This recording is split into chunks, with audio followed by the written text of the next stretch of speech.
Hello, আসসালামু আলাইকুম। ওয়ালাইকুম আসসালাম। কে বলছেন? সোনিয়া। সোনিয়া, কেমন আছেন আপনি? ভালো আছেন সোনিয়া? হ্যাঁ, ভালো আছি। আলহামদুলিল্লাহ ভালো আছেন। সোনিয়া, কোথা থেকে বলতেছেন? আপনার দেশের বাড়ি কোথায়? আমার দেশের বাড়ি নবীনগর। আচ্ছা, আর কোন জায়গা থাকেন এখন? আমি নবীনগর থেকে ফোন দিচ্ছি। আচ্ছা, নবীনগর দেশের বাড়ি, নবীনগরেই থাকেন। কে কে আছে বর্তমানে আপনার ফ্যামিলিতে? বর্তমানে আমার কেউ নাই, আমার দাদি আছে। আচ্ছা সোনিয়া, কি করেন এখন আপনি বর্তমানে? আমি মানুষের বাড়ি কাজ করি। আচ্ছা, সোনিয়ার বিয়ে শাদী হয়েছে? না, বিয়ে শাদী হয়নি। আচ্ছা, তো দর্শক শুনতে থাকুন আজকে সোনিয়ার জীবনের গল্পগুলো। ধৈর্য সহকারে ফুল ভিডিওটি দেখলে মোবাইল নাম্বার পেয়ে যাবেন, সরাসরি যোগাযোগ করতে পারবেন সোনিয়ার সাথে। তো সোনিয়া, আপনার বাবা মা কই? আমার বাবা মা ছোটবেলায় মারা গেছে। দুঃখের বিষয়। আপনার আর কোনো ভাই বোন আছে না আপনি একাই? না, ভাই বোন নাই, আমি একাই। আচ্ছা, দাদি কি করে আপনার? দাদিও অসুস্থ। কোনো কাজ বাজ করতে পারে না? দাদি কাজ বাজ করতে পারে না, আগে কাজ করতো। এখন তো আচ্ছা আচ্ছা, বয়স্ক হয়ে গেছে তার জন্য। ঠিক আছে।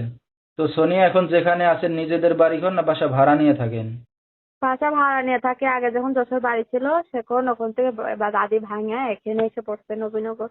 এখন ভাড়া থাকি আচ্ছা, এখানে। তো লেখাপড়া কতদূর করছেন আপনি সোনিয়া? লেখাপড়া করি নাই তো। আচ্ছা আচ্ছা। তো আপনার তো বিয়ে শাদী হয় না, একটা অবিবাহিত ইয়ং যুবতী মেয়ে যে অনলাইন মিডিয়ার সামনে আসছেন কি উদ্দেশ্য করে? মনের মানুষটা পাওয়ার জন্য। আচ্ছা, মনের মানুষ পাইলে কি করবেন? কি করবো আর, যে আমাদের সাহায্য সহযোগিতা করবে তার কাছে বিয়া শাদী বসবো। আচ্ছা, মানে দায়িত্ব নিয়ে এখন যে আপনাকে বিয়ে শাদী করতে চাইবে এতে আপনি রাজি আছেন? হ্যাঁ, আমি রাজি আছি। আচ্ছা, দর্শক ভাইরা এখন কিভাবে যোগাযোগ করবে আপনার সাথে? ফোন নাম্বার আছে। নাম্বারটা বলতে পারবেন আপনি? আমি বলতে পারবো না, আপনি বলেন। আচ্ছা, তো দর্শক আমরা শুনতেছিলাম সোনিয়ার জীবনের গল্পগুলা। যেহেতু বাবা মা নাই, এতিম একটা মেয়ে থাকে দাদির কাছে। তো যেহেতু জায়গা জমি সম্পত্তি কিছুই নাই, দেখার মতো তাদের কেউই নাই, এখনো বিয়ে শাদী হয় নাই, চাচ্ছে ভালো একটা মনের মানুষ। তো বিস্তারিত জানতে এই নাম্বারে যোগাযোগ করলে সোনিয়াকে পেয়ে যাবেন। 01962638220 এই নাম্বারটাই হলো সোনিয়ার। তো সোনিয়া, রাত বেরাতের অনেক দর্শক আপনাকে ফোন দেবে, কোনো সমস্যা হবে আপনার? না না। আচ্ছা, তো এখন যে আপনি বিয়ে শাদী করতে যাচ্ছেন, আপনার দাদি তো গার্জিয়ান, তো উনি জানে বিয়ে শাদীর বিষয়ে? হ্যাঁ, আমার দাদি জানে। আমার দাদি তো এখন বয়স্ক মানুষ, এখন যদি মারা যায় তাহলে আর আর তো দেখার মতো আমার কেউ নাই, তার জন্য আরো বেশি।